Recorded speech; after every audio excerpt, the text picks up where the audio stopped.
नमस्कार, Manoj Tiwari talk show में आपका स्वागत है। आज मेरे साथ करछना के पूर्व विधायक और भारतीय जनता पार्टी के नेता दीपक पटेल जी हैं। दीपक पटेल जी प्रयागराज की राजनीतिक हैसियत में एक अपना स्थान रखते हैं।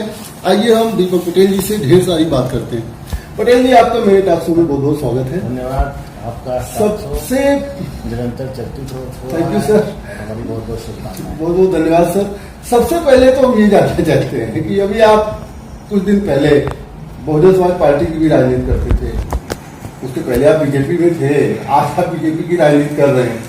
अच्छा, सबसे पहले बताइए कि ये सरल कौन सा था, बहुजन समाज पार्टी में राजनीति करना सरल था या भारतीय जनता पार्टी में ज्यादा सरल है?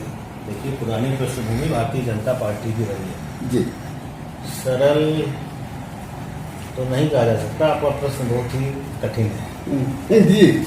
लेकिन हम लोग जहाँ भी रहते हैं पूरे मनोयोग से समर्पण के साथ दल का काम करते हैं और फिलहाल तो बहुत ही अच्छी सुखद अनुभूति है जिस दल में हूँ। अच्छा लग रहा है, पूरी मेहनत से पूरे समर्पण के साथ हम अपना काम कर रहे हैं, पूरा योगदान दे रहे हैं। यानी बीजेपी में राजनीति करना आपको ज्यादा सरल लग रहा है? इसकी तुलना नहीं कर सकते। ये कोई तुलना करने का प्रश्न और विषय नहीं है कि हम कहाँ ज्यादा सहज थे, कहाँ ज्यादा सरल थे। हम तो मेहनत करने वाले आदमी हैं, जहाँ भी जिस दल में रहेंगे पूरी कर्मठता क्षमता के साथ उसको अपना समर्पण देंगे। बीजेपी में आज दीपक पटेल जी हैं, बीजेपी के माध्यम से आप कह लीजिए आपकी पार्टी ने बहुत कुछ जो है किया। जिला पंचायत अध्यक्ष भी आपके घर में आया, सांसद मम्मी जी है ही हैं, कल को आप करछना से चुनाव भी लड़ने जा रहे हैं। तो लगता है कि हाँ, जो राजनीति में आपको कहीं न कहीं स्थापित किया कि आपका योगदान है। निसंदेह हम आभारी हैं भारतीय जनता पार्टी के नेतृत्व का, आदरणीय केशव प्रसाद मौर्य जी का। हाँ, हम सबके आभारी हैं कि दल में आने के बाद पूरा सम्मान मिला, पूरी भागीदारी मिली, अवसर मिला। हम आभारी हैं भारतीय जनता पार्टी। सर एक बात और बताइए, बीजेपी कहा जाता है विपक्ष को बड़ा डराती है, कोई सवाल पूछ ले तो उसके खिलाफ कार्रवाई नहीं होती, ये लोकतंत्र के लिए कितना शुभ संकेत? ये एक तरीके से मीडिया का प्रोपेगेंडा है। हमने अनुभव किया है बहुजन समाज पार्टी में रह के कि कितना विद्वेषपूर्ण हमारे साथ स्वयं बर्ताव हुआ है। आम कार्यकर्ता तो छोड़ दीजिए, कितने फर्जी मुकदमे लिखाए गए, कितना पारिवारिक चाहे व्यवसाय रहा हो, चाहे जिस भी क्षेत्र में हम रहे हों, बदले की भावना की राजनीति ने कितना हमें क्षति पहुंचाई है। ये सार्वजनिक करने का विषय नहीं है, बहुत सारे लोग जानते हैं। बिल्कुल। जबकि भारतीय जनता पार्टी में ऐसा कुछ भी नहीं है। यहाँ आंतरिक लोकतंत्र है, सामूहिक फैसले होते हैं, नीचे के कार्यकर्ता आम जनमानस की बात ऊपर तक पहुँचती है, सुनी जाती है और उस पर निर्णय होते हैं। तो ये एक कोरी अफवाह है। कहा तो ये भी जाता है प्रयागराज में बीजेपी में बड़ी गुटबंदी है, दीपक पटेल जी भी एक गुट में हैं, कहाँ तक सही? ऐसा कुछ नहीं है। पूरी पार्टी आदरणीय मोदी जी, योगी जी और केशव जी के नेतृत्व में एकजुट है, एक मत है और देश को आगे बढ़ाने के लिए काम कर रहे हैं। नेताजी, प्रयागराज में तो सड़कों का बहुत विकास हुआ, चारों तरफ विकास हुआ, यहाँ तक कि आउटर रिंग रोड और ring road, internal ring road की जो स्वीकृति भी हुई है, पुल उल बने, तमाम चीज देखा गया। लेकिन सर इलाहाबाद में स्वास्थ्य के क्षेत्र में कोई ऐसा काम नहीं हुआ। आज भी आज कोविड-19 की जो महामारी है, इसके तहत लोगों को एसआरएम पर, सरकारी अस्पतालों पर निर्भर रहना पड़ रहा है। ये कब होगा विकास? इतने दिन से केंद्र में सरकार, 3.5 साल से प्रदेश में सरकार है, स्वास्थ्य मंत्री भी यहीं के रहे हैं, आप बीजेपी नेता को में बताएंगे? आपकी दृष्टि वहाँ तक नहीं गई। जहाँ तक सरकारी अस्पतालों का प्रश्न है, तो सरकार की ये प्राथमिकता है कि जो भी कोविड के मरीज हैं कोरोना के, उनका पहले उपचार सरकारी अस्पतालों में हो। जब वहाँ स्थिति नहीं बनेगी, वहाँ के बेड्स भर जाएंगे, तो उसके बाद की स्थिति है प्राइवेट अस्पतालों को अलाउ करना।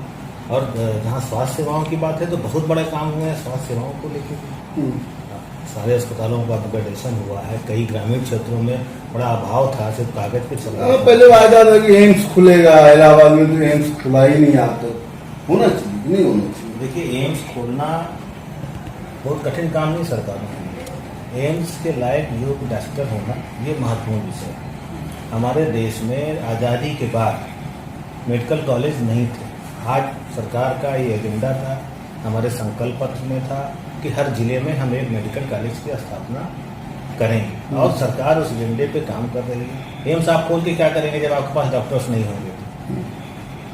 क्या बिल्डिंग बनाने से अस्पताल चलेगा क्या? तो आज सारे हर मंडल स्तर पे, जिले स्तर पे भी आपने देखा होगा, मिर्जापुर में स्थापना हुई, कौशाम्बी में चल रहा है, प्रतापगढ़ में चल रहा है, सीतापुर में चल रहा है। तो बड़े पैमाने पे मेडिकल कॉलेज स्थापित सरकारी स्तर पे किए जा रहे हैं। सारे जिला अस्पतालों को मेडिकल कॉलेज में कन्वर्ट किया जा रहा है। तो डॉक्टर आएंगे तब तो हम इसकी कल्पना कर सकते हैं। नेताजी, एक सवाल और है। 69,000 शिक्षक भर्ती घोटाला बहुत फेमस हुआ और उसके जो सूत्रधार थे प्रयागराज से ही पकड़े गए। फिर भी बीजेपी इसकी नियुक्ति पर अड़ी हुई है। इसको परीक्षा को रद्द क्यों नहीं करके पुनर्परीक्षा करवाई है? पकड़ा किसने? पकड़ा तो ठीक है, लेकिन जब घोटाला दिख रहा है, नकल दिख रही है, पैसे की हुई दिख रही है, इतनी जल्दबाजी में कोई इतने बड़े निर्णय नहीं लिए जाते। जांच एसटीएल को सौंपी गई है, उसकी जांच रिपोर्ट आने दीजिए। अगर सरकार को लगेगा कि बड़े पैमाने पे फेल हुआ है जांच रिपोर्ट के बाद, तो सरकार जरूर संज्ञान लेगी और कार्रवाई करेगी। कहा जा रहा है कि करछना से दीपक पटेल जी चुनाव लड़ेंगे। आप करछना विधानसभा के पूर्व विधायक भी रहे हैं। सर, करछना में विधायक रहते हुए आपने कितने कार्य किए थे, उल्लेखनीय कार्य? देखिए, कार्यों का विवरण तो आपके इस अल्प समय के इंटरव्यू में संभव नहीं है, इतनी शॉर्ट में भी बता पाऊँ। बहुत सारे काम किए थे। ये बात अलग है कि पहली बार हमने राजनीति में देखा, अमूमन कोई विकास का कार्य जब होता है तो सारे दल के लोग, सारी विचारधारा के लोग इकट्ठा होकर उसको अप्रिशिएट करते हैं, उसका सहयोग करते हैं। लेकिन वो एक ऐसी सामंती पिछली विधानसभा थी जहाँ मैंने स्वयं महसूस किया कि यहाँ तो काम, सार्वजनिक काम करने में भी अड़ंगे लगाए जाते थे, बड़े पैमाने पे अड़ंगे लगाए गए। मैंने विधानसभा में प्रश्न किया, हंगामा किया, मुख्यमंत्री जी से कहा, बहुत सारे काम होते होते रह गए, बहुत सारे काम हमने किए। लेकिन एक बात की मुझे खुशी है कि हमने उस विधानसभा में लोगों को अपने वोट के महत्व का परिचय, लोग डरे ना और वोटिंग। सर्वाधिक शक्ति आपके हाथ में है, निर्णय आपको लेना है, जनप्रतिनिधि आपको चुनना है। अच्छा नेताजी, एक चीज और बताइए। जब आप सत्ता में नहीं थे तब आप विधायक थे, आज ठीक है आप विधायक, पूर्व विधायक थे, लेकिन करछना में आप बहुत समय देते हैं। आज उत्तर प्रदेश में जो है सरकार भी भाजपा की है, भाजपा नेता है। इस रूप में करछना के डेवलपमेंट के लिए आपने कोई प्रस्ताव किया, प्रस्ताव ले आए, क्या काम? पिछले 3 सालों में आदरणीय केशव प्रसाद मौर्य जी का आशीर्वाद था, बहुत बड़े बड़े सड़कों का चौड़ीकरण हुआ। करोड़ों रुपए के, विधायक ना रहते हुए करोड़ों रुपए के काम हमने वहाँ स्वीकृत कराए हैं। अभी मैं पिछले हफ्ता गया था, 28 सड़कें में लिख के दे रहे हैं, उसके एस्टीमेट चले गए, उस पर कार्रवाई चल रही है और इसी वित्तीय वर्ष में उनकी स्वीकृति और कार्य प्रारंभ हो गया।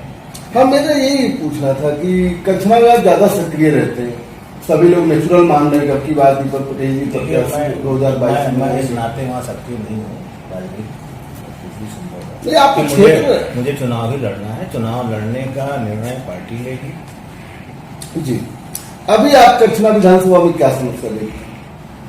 समस्या है, समस्याएं तो हैं और अभी तो क्योंकि 325 विधायकों की सत्ता दल के विधायक हैं, दुर्भाग्य था इस समय भी भारतीय जनता पार्टी वहाँ नहीं जीत पाई। इस नाते समस्याएं तो हैं और बेसिक समस्याएं हैं, मूलभूत समस्याएं, क्योंकि वो एक ही परिवार में रहेगी विधानसभा। इस नाते वहाँ तो परख के, पहचान के एक लाइन खींच के ही विकास के कार्य होते रहे। हालांकि काफी प्रयास हुआ और भारतीय जनता पार्टी की जो नीति है आदरणीय योगी जी की, केशव जी की, सबका विकास करना मोदी जी की प्रेरणा से। अच्छा सर, चलिए करछना के बारे में एक सवाल और है। अभी कोरोना संकट के दौरान लाखों लोग करछना जो आए, प्रवासी लोग आए, उनके रोजगार के लिए दीपक पटेल जी ने कोई प्रयास किया है? ये समस्या करछना जिले की नहीं है, पूरे प्रदेश की है और इस पर सरकार काम कर रही है, गंभीरता से काम कर रही है। रोज बयान आ रहे हैं, आपने देखा होगा, योगी जी जो दस्तक पे लगे हैं कि हम आपको बाहर नहीं जाने देंगे, हम आपको यहीं रोजगार देंगे, यहीं काम देंगे, यहीं सम्मान देंगे, आपको बाहर जाने की आवश्यकता नहीं।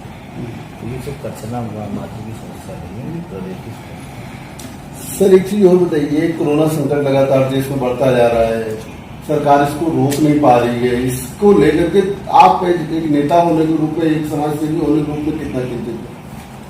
कोरोना संकट देश में नहीं, पूरी दुनिया में बढ़ता जा रहा है।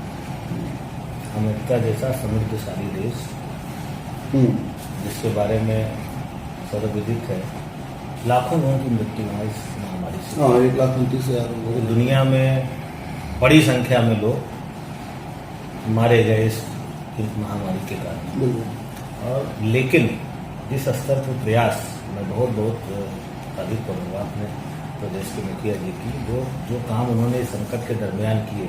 आज भी देखिए डीबीटी के माध्यम से जो भी प्रवासी लोग आए हैं, आप उनसे स्वयं, आप पत्रकार हैं, राजनीतिक विश्लेषक भी, आप स्वयं उनसे बात करेंगे, कहीं उनको ये अभाव नहीं दिख रहा है कि मेरी रोजी रोटी नहीं है, या हम वहाँ से आए तो अब मुझको मत जाएंगे, अब हम क्या करेंगे। सरकार उनके साथ खड़ी है। और ये महामारी तो है ही, जब तक इसका टीका नहीं आ जाता तब तक तो इसका कोई हल नहीं है।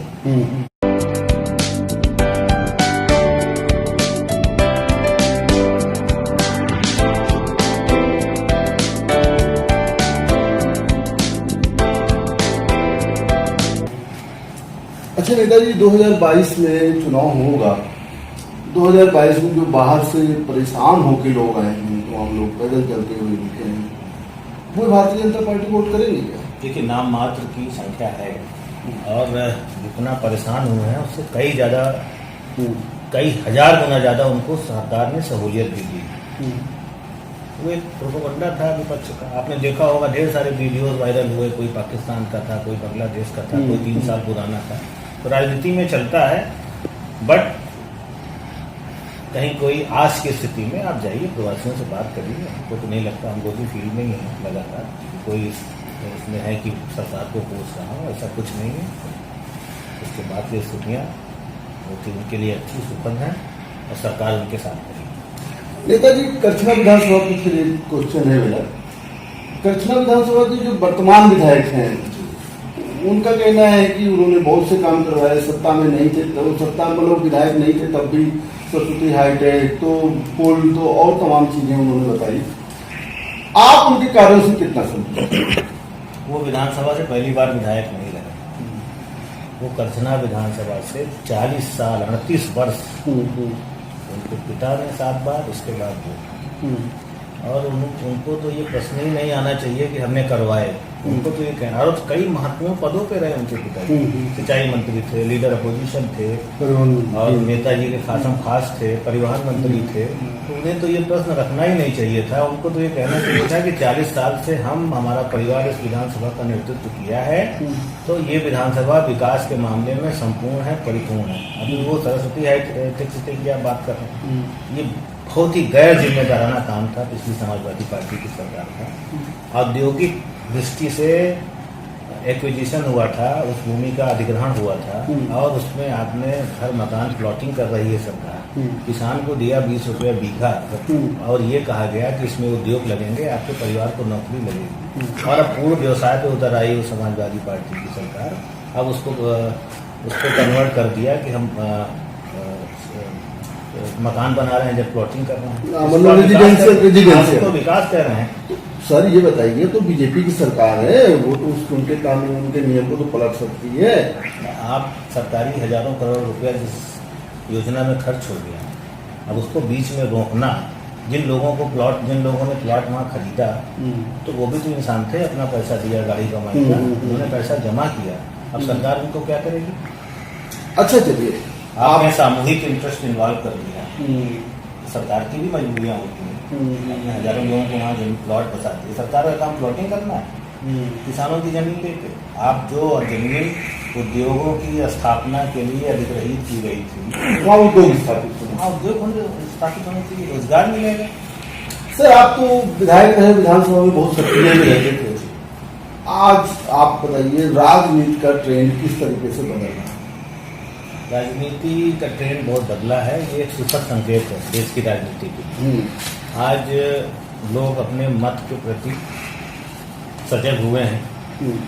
जातिवाद, क्षेत्रवाद, एक बोलबाला था एक टाइम, अपराध, इन चीजों, राजनीति का भी अपराधीकरण जबरदस्त हुआ था। पैसे वाले लोग आए, एक दौर चला इन सब चीजों का। आज हर व्यक्ति राष्ट्रवाद, क्षेत्र के विकास, अपने मान सम्मान और अपने सुखद उज्जवल भविष्य के लिए कर रहा है। और अभी आपने देखा पिछले लोकसभा के चुनाव में उत्तर प्रदेश की राजनीति में बहुत बड़ा प्रयोग हुआ समाजवादी पार्टी और बहुजन समाज पार्टी के गठबंधन। बिल्कुल। और वो पूरा प्रयोग फेल हो जो पूर्णतया जातिवाद पर आधारित था, फेल ही नहीं हुआ, ध्वस्त हो गया, जमीन दोज हो गया। 51% वोट पाना ये सदियों के बाद हुआ होगा, दशकों के बाद प्रदेश की राजनीति। 51% जो किसी एक दल को वोट मिला होगा, और वो आदरणीय मोदी जी के नेतृत्व में, भारतीय जनता पार्टी के नेतृत्व में लोगों का भरोसा था उन पे। लोगों ने सारी सीमाओं को, सारी बाधाओं को तोड़कर। नहीं, आप कह रहे हैं कि सपा और बसपा केवल जातिवादी राजनीति करती हैं, आप बीजेपी जातिवाद की राजनीति नहीं बोलते? यहाँ कुछ नहीं है, यहाँ सबका सम्मान है, सबका खाली ध्रुवीकरण करती है। ध्रुवीकरण कहाँ हो गया? ध्रुवीकरण है, ध्रुवीकरण आपका जो इशारा है हिंदू मुसलमान का, हमारा इशारा है विकासवाद का, और बिना विकास का ध्रुवीकरण हुआ। जो विकासवादी सोच के लोग हैं भारतीय जनता पार्टी के साथ हैं, जो जातिवादी अपराध के साथ हैं वो उनके साथ। ध्रुवीकरण है, हम मानते हैं। अच्छा, आप एक चीज और मानते हैं कि कोरोना संकट की वजह से जिला पंचायत चुनाव टल जाएगा? वस्तुस्थिति की मांग तो यही है, क्योंकि रोज मरीज बढ़ रहे हैं, और अभी सबकी प्राथमिकता कोरोना से निपटना है। सरकार की, जनमानस की, सबकी सोच भी बदली है। अभी बहुत औचित्य बनता नहीं चुनाव का, हम भी इस पक्ष में नहीं है, और स्थितियां भी सारी मशीनरी बड़े पैमाने पर युद्ध स्तर पर लगी है। सबकी प्राथमिकता इसमें कोरोना है। स्वास्थ्य ज्यादा जरूरी है, ये चुनाव टल सकता है। तो जहाँ है अभी सुप्रीम कोर्ट का जो निर्णय आया उसके अनुसार जिला पंचायत अध्यक्ष के लिए जो हाई कोर्ट के निर्णय को बदल दिया गया। फिर जो है वोटिंग के लिए नो कॉन्फिडेंस मोशन पे वोटिंग के लिए 2 महीने का समय दिया गया है। वर्तमान जिला पंचायत अध्यक्ष रेखा सिंह को दीपक पटेल भाजपा के नेता मानते हैं कि नहीं, या भाजपा के जिला अध्यक्ष मानते हैं? वो तो कहती हैं कि हम भारतीय जनता पार्टी में हैं, जी, लेकिन जो एक भारतीय जनता पार्टी में सम्मिलित होने का जो तरीका है वो उस हिसाब से नहीं आई। लेकिन वो कहती हैं तो भारतीय जनता पार्टी तो एक परिवार है, और बड़े अच्छा है, हम भी स्वीकार करते हैं, अच्छा है पार्टी के साथ। जिला पंचायत अध्यक्ष बड़ा राजनीतिक आपका वो भी रहा है, अध्ययन रहा है उस पर। आपको लगता है कि अगला जिला पंचायत अध्यक्ष कौन होगा? लक्ष्मी सिंह? ना, हमारा कोई ऐसा लक्ष्य नहीं, कोई ऐसा उद्देश्य नहीं कि निर्णय करेगी। हमारी रुचि भी नहीं, हमारी रुचि थी उस समय जो एक तरीका होता है लोकतांत्रिक, हमने उनको हटाया था। बीच में माननीय उच्च न्यायालय ने आदेश दिया कि नहीं, उसको रद्द किया जाता है किन्हीं भी कारणों से। कुछ विसंगतियां रह गई उच्च न्यायालय, माननीय उच्च न्यायालय के निर्णय पर कमेंट नहीं करते, उनके समझ में आया। वो हम एक भाई थी राजनीतिक, हमने उस निर्णय को, हमें लगा कि इसमें कुछ त्रुटि है, हमने सर्वोच्च न्यायालय ने उसको चुनौती दी और निर्णय अच्छे आया। अच्छा सर, आप जिले की राजनीति में बहुत अच्छी रुचि रखते हैं, तमाम लोग आपके यहाँ आपसे गाइड भी लेते हैं। आपको लगता है कि 2022 विधानसभा का जब चुनाव आएगा, थोड़ा करीब आएगा, तो प्रयागराज जिले में ढेर सारे राजनीतिक बदलाव होंगे? ये तो हर चुनाव के पहले का एक संस्कृति बन गई। किसी को टिकट मिला, किसी को नहीं मिला। टिकट तो विधानसभा में हर दल एक ही व्यक्ति को दे सकते हैं, वो होता है। लेकिन चुनाव की इशूज अब व्यक्ति पर नहीं रह गए, अब दल, उसकी विचारधारा, उसके द्वारा किए गए कार्य, इन सब का बहुत ये अवसरवादी राजनीति का एक बहुत काला अध्याय नहीं है क्या? व्यक्ति अवसरवादी है, जनता नहीं है। उसको एहसास है कि कौन हमारा हितैषी है, कौन हमारी भलाई कर रहा है, कौन हमारे अच्छे के लिए काम कर रहा है। तो व्यक्ति तो भटकता है कहीं, जहाँ उसका स्वार्थ सिद्धि नहीं होता तो लोग आते जाते हैं। प्रयागराज की राजनीति में कहा जाता है दीपक पटेल उप मुख्यमंत्री केशव पटेल जी के बड़े करीबी हैं।